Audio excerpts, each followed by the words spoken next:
please welcome to the microphone Ms. Mary Corbett. Thank you.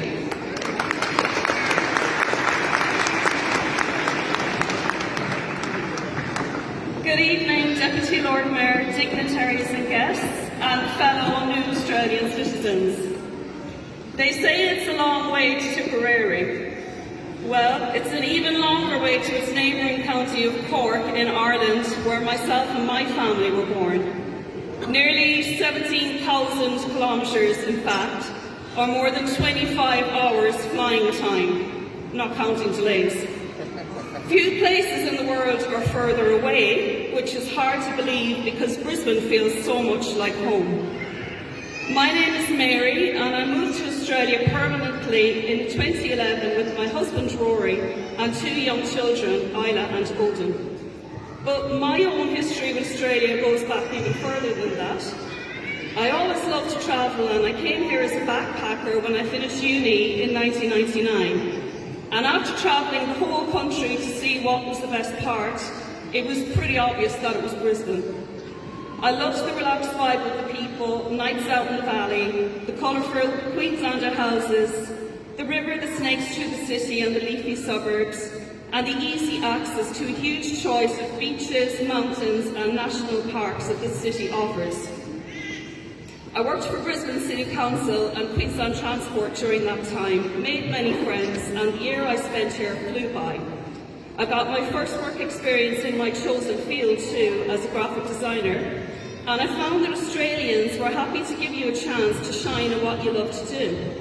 And these opportunities were easier to access here than they had been in Ireland or in the UK. Or as it's simply known here, you get a fair go. But of course, my visa was sadly just for 1 year, so I soon found myself back home in Ireland and getting back into the Irish way of life. But some Aussie habits stuck with me, like calling my sunglasses sunnies, calling sausages snags, and saying she'd be right instead of it'd be grand. Life went on and a whole decade passed by. I'd settled down, I'd progressed in my career, I became a newspaper editor, got married to a local man, bought a house by the sea and had my two children. The future seemed to be set in stone, and I thought that's where we would be for life, in a little village by the sea in Ireland. But the GFC had other plans. My husband has a master's degree in science and he works as an engineering manager, and he never had an issue finding work. But the economic crash that Ireland went through changed all that. He lost his job, and soon we were struggling financially, and life had become extremely difficult. There weren't many options of places to migrate to, as many other countries were in a similar predicament to Ireland. We searched for job offers from multiple countries, and the first offer that came in was from a company in China. So with two babies in tow in 2009, we set off to Shanghai to live and work for 1 year. It was an amazing experience, but not an easy one. Learning a whole new language, new culture, and trying to adapt to life in this massive, busy city. The type of life change that many of you would be familiar with. Now, I wasn't going to move halfway across the world and not come the rest of the way to visit Australia again.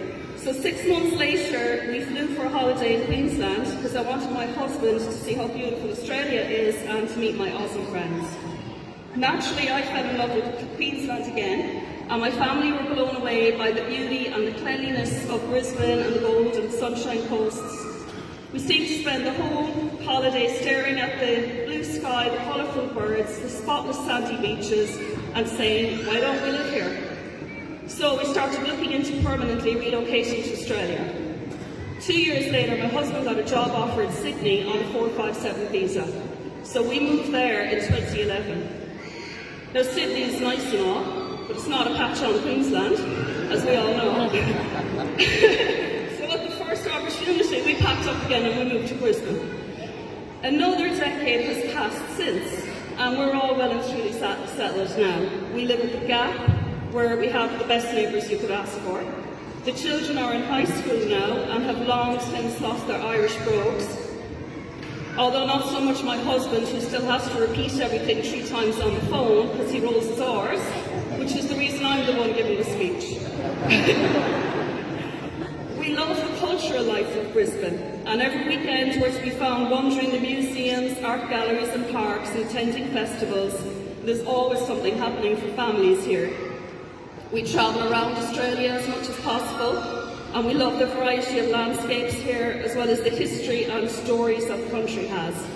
In the past year, we've been to Adelaide, Tasmania and the Outback, as well as more locally, North Stradbroke and Moreton Islands, which feel like tropical islands, but they're just a stone's throw from Brisbane. We love the time we spend outdoors in nature, something that's not so easy in Ireland where it rains almost every day. Mind you, Queensland's made a good effort to beat the Irish rainfall record this year. We love the wildlife too, but having seen a massive carpet python enjoying its lunch on our deck a few weeks ago, maybe we could recommend that you borrow St. Patrick for a few weeks. He did an excellent job chasing the snakes out of Ireland. Now, just kidding, we love all Australian animals, even the snakes and spiders. And maybe not the spiders so much. We knew we'd well and truly settled in recently when we noticed that we'd stopped answering Ireland when people asked where we were from, and we'd now started saying Brisbane. Settling in is a natural process that creeps up on you, but it takes effort at the start to push yourself out of your comfort zone and get out there and get among people and accept every invite that comes your way. One very important aspect to settling into our new country was easing ourselves into it by first making contact with people from our old country and descendants of people from our old country. There are a wealth of information on everything from the practicalities like how to open a bank account to the niceties like where the best watering holes are. Queensland has a very strong Irish community, and one of our first ports of call in 2012 was the Queensland Gaelic Football and Hurling Club at Willawong, where traditional Irish sports are played. It was run by former citizen of the year Seamus Sullivan, who took us under his wing and has been a great friend to our family, and he's here. We became heavily involved in the Irish community here. I set up and published Irish Queenslander magazine, ran social media pages and volunteered for Queensland Irish Association as a public relations officer. We've been involved in the St. Patrick's Day Parade and the annual Irish Festival too. Helping out at children's schools was another great way to get to know people. We also helped clean up after the recent flooding events. Volunteering and mateship is at the heart of what it means to be a good Australian citizen, and myself and my family are happy to give back to a country that's given us so many opportunities that we just would not have had back in Ireland. I'd advise any newcomer to Australia to reach out to other immigrant groups from your own country. There are many such organisations here. And get involved in volunteering, and you'll receive more than you give through the friends you'll meet and the good you'll do for your new community. One of the hardest things about living so far from home is not having family here. Maybe that's good, actually. Some immigrants are lucky enough to have their extended families come over. For others like us, it was just ourselves and the children. And while you do make lots of friends, sometimes of the year it can hit you really hard that you're alone while your parents and your extended family are a world away. Like at Christmas time, watching all the neighbours get together for big family gatherings. It's the one time of year we felt most disconnected and homesick. With this in mind, I got to work tracing the family tree. I'd heard whispers that we had relatives on this side of the world who'd come here many years ago, but there was no information beyond that. Back then, when you emigrated, it involved many weeks at sea, and while you may have kept in touch with family through the occasional leisure, contact tended to wane as the years rolled by. So I set to work on the Ancestry website, and I discovered a whole branch of my family, the Buckleys, had moved to Australia 4 generations ago and had settled around northern New South Wales and Brisbane. They were hard workers coming from a dairy farming area of West Cork, and they set up dairy farms here too. They were very community-minded, and among other achievements, they donated the land that Woodlawn School was built on. They paid towards the building of Lismore Cathedral, where one of my family is immortalised in a stained glass window.